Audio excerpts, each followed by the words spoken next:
Hey everyone, wanted to do a tutorial on the brush system that we have here in Neos. This is a prerequisite for another series of videos I'm planning to do. I wanted to get this one out just so that it would make more sense when I did that one. So we're going to go over some of the brushes, some of the tools that you can use, just sort of making models in-game basically in general. Let's get started. Going to hop over into Smooth POV. We're also going to turn on my private UI for this session because we're going to need to use a lot of brushes and they're in the Essential Tools folder. Render private UI.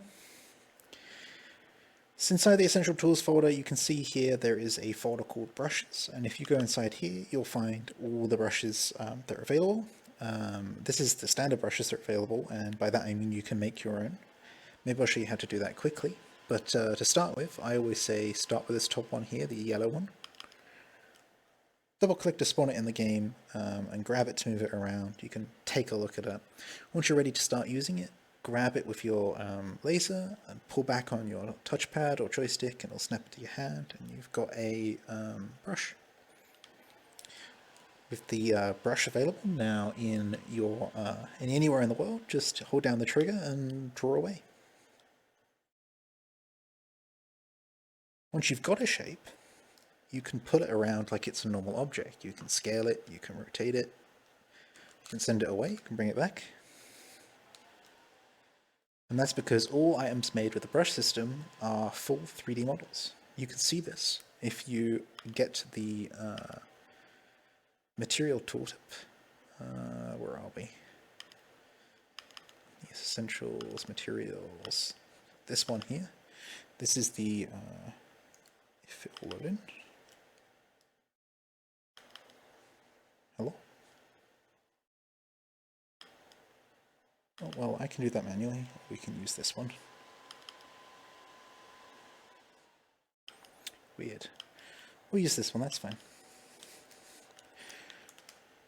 That's because all objects made with the brush system have geometry. They're just meshes. You can export these meshes. I will show exporting in a bit. But they all have, oh, there it is. We're probably going to have 7 of these now. Yep, here they come. I only need one.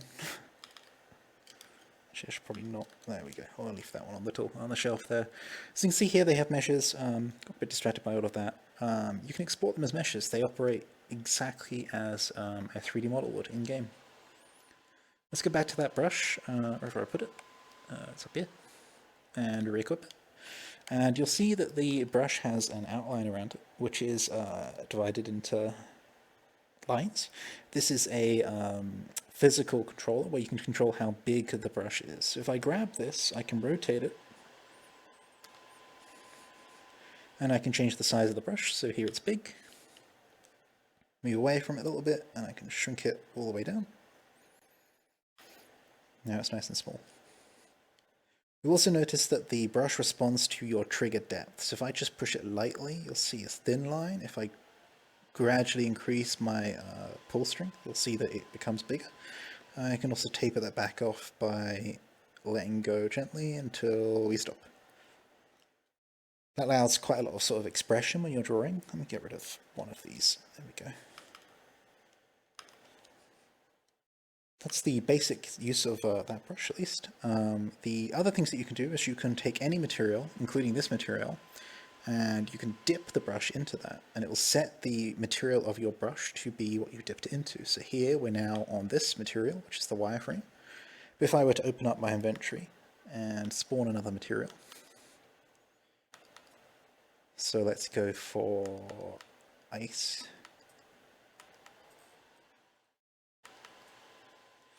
There's a nice material, and then we'll get let's get some cork as well. I think I probably spawned 3 of those, but we'll see as it loads in. Materials, and let's go for marble.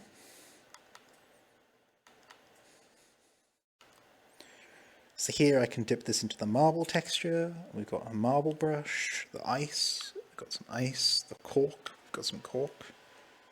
You notice that the cork fully supports the bump map that's on the cork, the normals. So you can see there's like rivets and divots, like a corkboard. You can also do this with materials that are more sort of statically colored.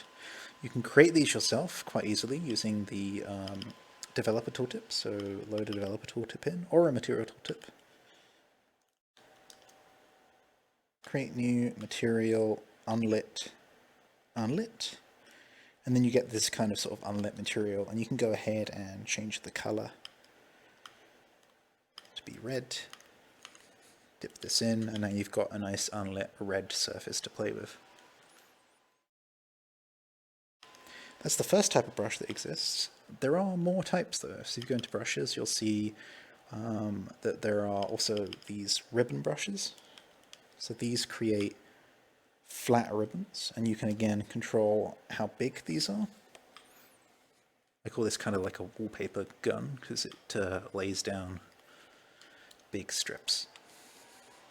And again, this is compatible with the dipping. So if I find one of the materials, here's the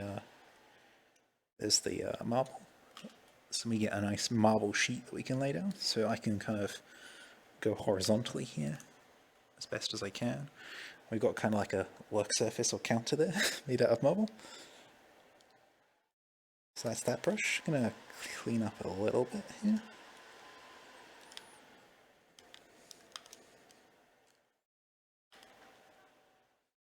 There's also these kind of square brushes. They create kind of sort of dithered pattern approach. You'll see a lot of those used for things like smoke and particles. Here's an example of a smoke one. You might not be able to see it. But here you go. This creates fire. And it's also, as you see, animated. So it's going through several sprites. This is the lava tip, as far as I remember. Well, that's just the glowy one. The lava one would be if you dipped it into the lava material. The good thing about brushes as well is you can also apply kind of transforms to them. So you'll see this one here spins. And if I draw whilst this spins, you'll see I kind of get this like helix or corkscrew or chain kind of effect going on.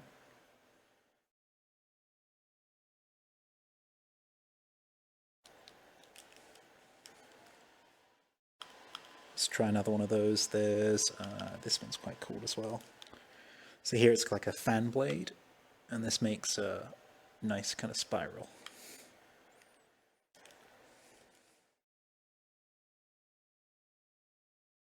To illustrate that sprite sheet one that you saw with the fire a bit more, there's this one, which is just sort of random RPG icons. So you can see here potions and all sorts of random goodies.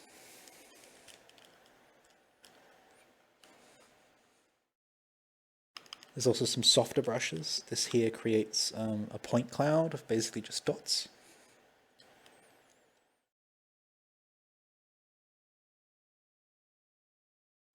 Is this the spinning one? Yep, that's the spinning one. So this is a spinning one with a kind of a rectangle instead. And it creates, I usually make a bird nest with this one. Like if you find like a wood material, you can make a kind of bird's nest with this one. Up here you also see a foliage container, and inside here there's a few brushes that do kind of more sort of foliagey things here. So now you've got like a nice bush going on. There's also grass.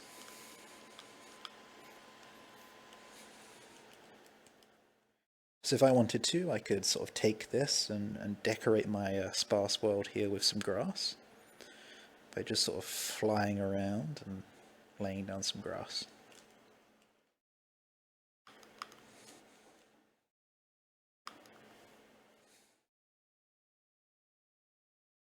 That's kind of it for the brushes. Actually, no, there's one more brush, which is this type of brush. You'll see it here when it's got kind of like an irregular shape on it. When it's got that, and then when you load it and it kind of does this, that's a bad example. This one should be good. When it's doing this, it means it's a convex hull brush. For those familiar with tilt brush, this is kind of the same concept. Drag this and just bring it around, and it's making a shape called a convex hull. It's a mathematical shape based on where you point your tip and move it. So here we have a wooden rock, I guess you could call it. There's also a folder called rock brushes at the top here. And that's got some more kind of rocky textures in it that'll make more sense here. So I can do this. We've got a nice looking moon rock here. This is using a type of shader called a planar or triplanar shader, which means it will move around a bit as you're putting it in the world, but once it's stationary, it'll look good like a rock there. I'll do a tutorial on some of the shaders later to kind of talk about how to make this better. So what can you do with the brushes? If you combine brushes together, you can quickly build up some shapes. As an example, I kind of show people regularly for that one. We take, say, this brush here, the one we started with, and if we find the, I don't know where I put it, probably somewhere down here. Yep, here's the marble, that's what I was looking for. If we hit the marble one, so we can make a kind of round shape, do a few layers, and then bring it into a point, fill in the gaps a little bit, and then we go to the foliage brush, and we shrink that down a little bit.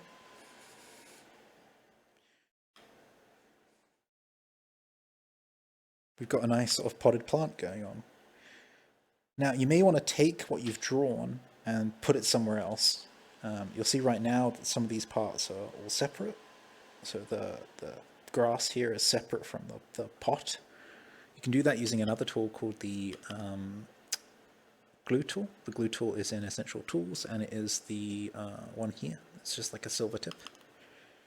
Grab this, equip it, no need to open up any hand menus. When you've got a creation you want to save, just click in the world and draw a bubble over the area. It'll flash for a bit. When the bubble disappears, everything's now glued together and you've got a pot. I can increase this, I can plonk it down, I can also duplicate it.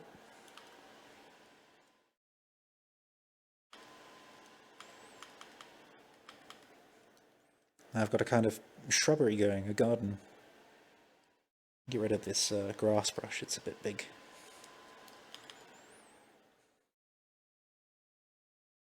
There's also a couple of the tools inside Essential Tools that will help you draw a little bit better. So if you go here, you'll see inside Essential Tools, there's a ruler and a sphere.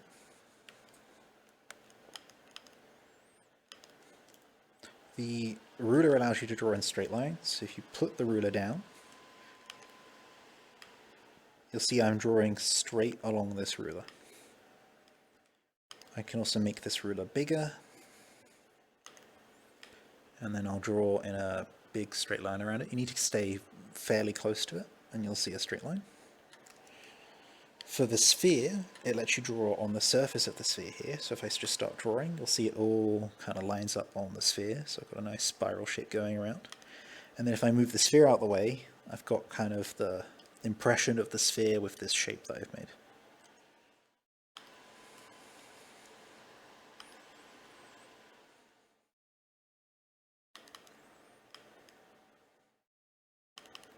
Here's one of my favorites. It's the Rainbow Road brush. It's just cool to, have that in such a small, small and easy to use tool. Let's try this one. I haven't seen this one. This is like a lightning mesh of some kind. Oh, that's cool. So brushes just use the material system. So if you find a cool material, you can dip that in as well. So if you go back to the Neos Essentials materials folder, and then go inside animated, you'll see here that there is a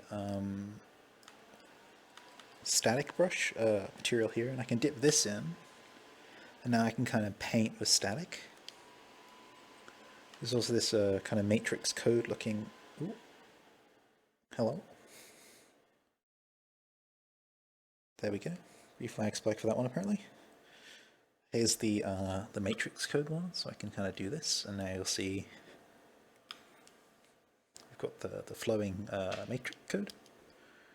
There's also this rainbow.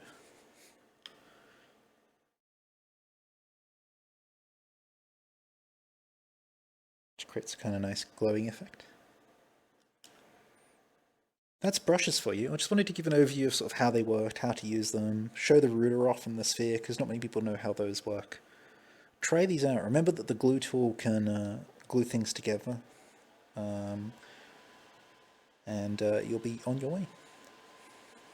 One of the things I like to do, just to finish off here, is if you go to Neos Essentials and you spawn out this, which is the effortless equipage area, you can then select head, put in your plant pot, and now you've got a hat. There we go. So if I change this back to third person, you'll see I'm now, and move this down, see I'm now wearing my plant pot as a hat. Makes it easy to make quick accessories. You might want to take more time with your particular hat, but you can make a variety of hats just using brushes in the material system. I'll see you next time. This was a prerequisite for a bigger series, so look out for that, but I just wanted to show how the brushes worked. Hope it's helpful. Get out there and draw stuff.